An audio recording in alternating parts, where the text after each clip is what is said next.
Welcome. Another episode, a recap episode, Dr. James Beckett, Sports Card Insights. We're going to go over just very quickly for those of you, again, as I've told you, I think a lot of my listeners who enjoy the podcast enjoy it, but don't necessarily enjoy every episode. They look at the title and say, that sounds interesting, or they think I'll wait till tomorrow. But since I'm coming out every day, I take no offense. I'm enjoying doing these. Some of the episodes are admittedly more personal than others. Some are more nostalgic. Some are more current, really mixing it up. And so I understand that it's not like a book where you have to start at page 1 and read every page till the end.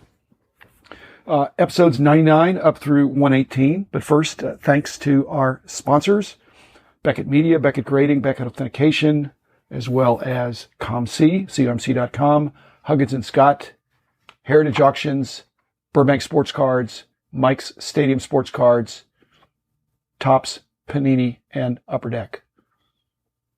I was just realizing that, every one of these recaps, I kind of look back and see if any of the sponsors have been shortchanged. And I'm realizing this is maybe it's the first time and perhaps the only time I think I'll be able to say that the sponsors that got the least coverage maybe are Beckett Media, Beckett Grading, Beckett Authentication, and Panini, the local ones who generally get at least their share, and their cooperation with the podcast is very much appreciated.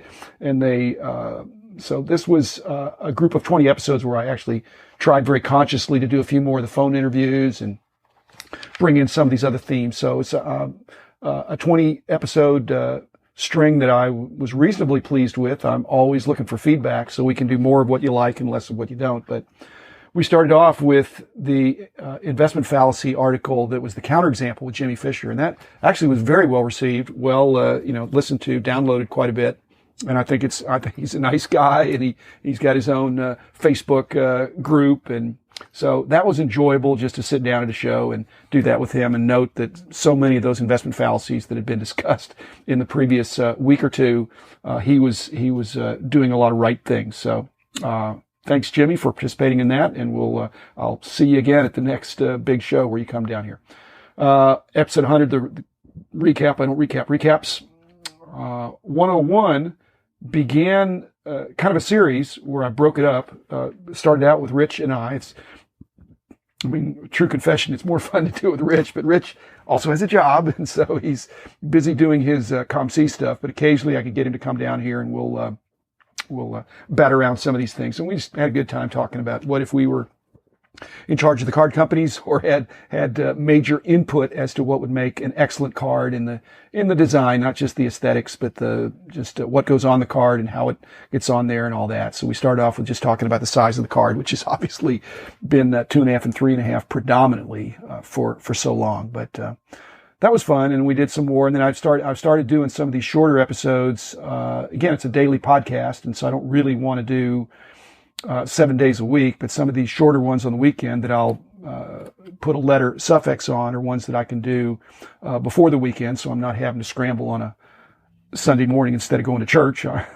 They're done a little bit in advance, and again, they're just very short and hopefully appreciated. That if you're interested in one of them but not one of the others, you don't have to listen to each one of them. And picking up with 102 was my kind of melancholy tribute to my first co-author and kind of more the publisher, but a guy that really helped me get rolling with the pricing. I was already doing some pricing, but really went to a whole nother level with Denny Eckes, and he's untimely passing many years ago now, but I still very blessed to have chosen to work with him, and we were a good team. So it just reminds me of simpler days. And again, it's bittersweet doing these tributes, but these are men and women who are absolutely worthy of tributes as being influential in my life, as well as influential in the hobby in the industry.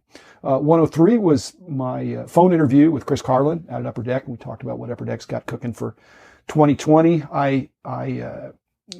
Chris is a great guy, and I enjoy talking to him, but I'm looking forward to getting together with him in person. It's just a lot better in person than on the phone. It's It's just tricky on the phone. So he's a pro. I'm not. That's the problem.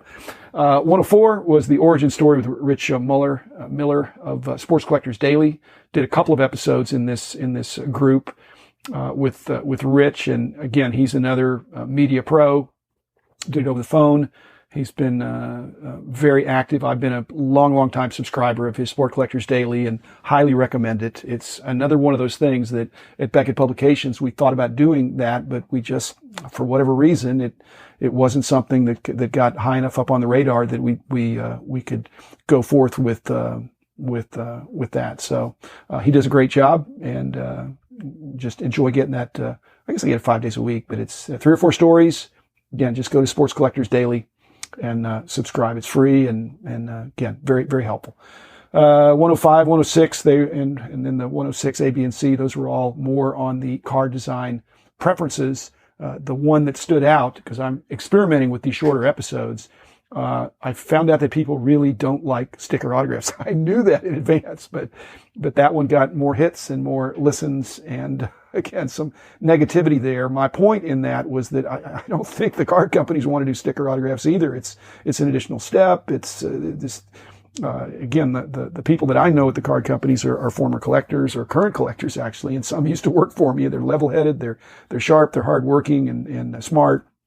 And again, perhaps just a necessary evil. 107 was what I call the Burbank Edge. Rob Veras. We've been friends for a long time. I'm just really amazed at how he's built his business, and he's pretty hard to imitate. He's got systems that he's polished, and so we talked about some of that, why he has an edge and why he's so successful. 108 was the set review of 69 Topps Baseball. Rich and I just liked it. That's kind of Rich's wheelhouse. Rich and I like looking at some old stuff every once in a while, so we'll sprinkle those in. There's no set we can't do, but we don't want to do that all the time, but we're going to pop one in every once in a while. If you've got ideas of your favorite set, or you'd like to be the one interviewed, let me know. Rich does not have a monopoly, but 69 Topps, it's not many people are going to have more knowledge about that than he is. So again, thanks, Rich. 109 was talking about the local card shop and the efforts that Mike Fruitman's doing with to make his shop and to help other card shop owners make their stores more kid friendly. Really enjoyed that. He's an enjoyable guy, and he's got a worthy effort, and it'd be benefit to all of us. 110 was talking to Bill Huggins on the phone. That gotten pushed off and rescheduled so many times, but I finally got a chance to talk to Bill. Known him a long time. How his auction got started, that was enjoyable. I won a couple of lots in his auction, and I don't think we talked about that, but I am going to actually do an episode or two about the lots that I won and some of the aspects of one of them. I'm going to talk about how to break them down, and I'm going to try to do not very mathematical, but get into a little bit about how I intend to have some stuff that I want to keep, and then how I intend to make a little bit of money, maybe get most or all of my money back with some stuff that I can sell. 111 was the debut of our What If episodes, and I've got a bunch more of those coming. And so again, looking for audience, listener, collector feedback on what kind of what if scenarios you think would be interesting and worth discussing. Again, there's no rules here. Like I said, I've got 1,000 episodes. So the what ifs could be a fun way to look at certain situations. And some of them are what ifs that are impossible, and some of them are what ifs that are possible. So the No Card Company sponsors that they wouldn't even, that Topps wouldn't be in its current state, that maybe Bowman would have beaten Topps, that Panini would have stayed in Italy. Again, that was an interesting way to kick it off. And then we have others coming. And then that weekend, 111 at the 111 A, B, C, and D, the Dallas Tornado. I don't want to be flippant about that because there was a lot of property damage, but no loss of life. But it came remarkably close to my home and to the Beckett Media headquarters, where all the graded stuff is kept. No redemption cards. That's obviously again, I'd like to minimize them. The PSA 9.5. That's just a thought I had. And the PEDs. I just want to give you a heads up. If you haven't listened to that, that's one where that scenario, that what if really could happen. It could be that when PEDs become undetectable, that there is a grandfathering, an acceptance of the previous PED guys. And so I wouldn't ignore that one. 112 was more with Rich Muller. I actually did, that again, worth listening to. 113 was Breaking Styles with Dane Conan. Dane's been on before. He has a good following. He's a very engaging young breaker with some good concepts and sharing what he thinks makes it fun and makes it successful for him, for his customers, and just the other, and his competitors too. So I think it's a crowded field, and you need to have your identity, and it seems like Dane has done that at Dynasty Breaks. 114 is one that I'll do with some other guests. Dueling Stories. Went back and forth with Chris Ivy. I'll do that with some other people. Again, that is not something I will do over the phone because it's too hard to go back and forth. But when people are down here in town that have some good stories where their story can trigger one of mine and vice versa, that was fun. Thanks, Chris, for doing that and having faith that we could fill up 15 minutes with some interesting stories about fines and all that. 115 was with James Good. I've gotten to know James through his position at ComC. He's an interesting guy and very involved there, been very helpful to me. Enjoyed that. I always see him at the National, and I'll probably be able to do some episodes with not just James, but other people at ComC, as they have a bunch of employees that do different things, and all of them have kind of like when we had Backup Publications, a lot of our employees had their own stories that were interesting and good collecting backgrounds. 116 was the origin story, kind of the interview with Daryl McKay, who was Sports Images, leading distributors. Knew Daryl from back in the day. Again, just a bright, sharp businessman. He's doing consulting now, but kind of unpacking some of his story as well as what it was like being a distributor back in the day.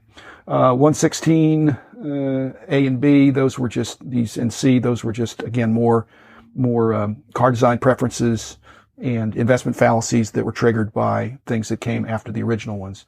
117 was my I guess I'd just say I'm going to do an occasional personal episode. There'll be Sports Card Insights in there, but it's related to some personal situations of mine and how I dealt with things over the years as I'm getting up there in age now.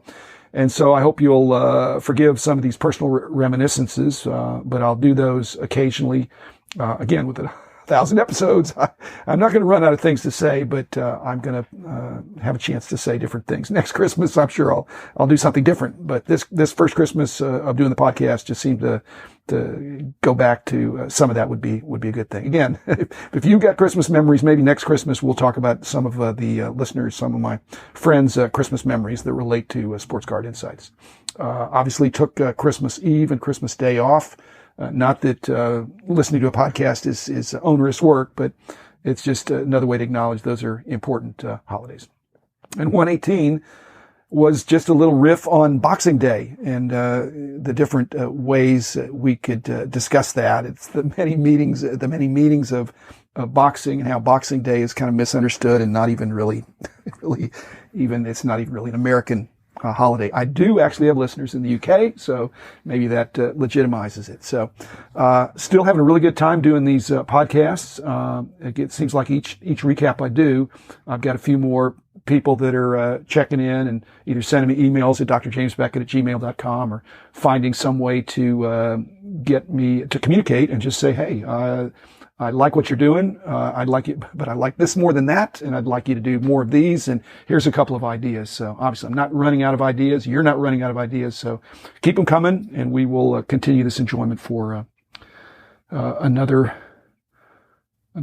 year, I guess. I mean, it's basically, I'll have some other year-end episodes coming. So again, thanks for your support, and I will be The man in the house of cards. The man in the house of cards.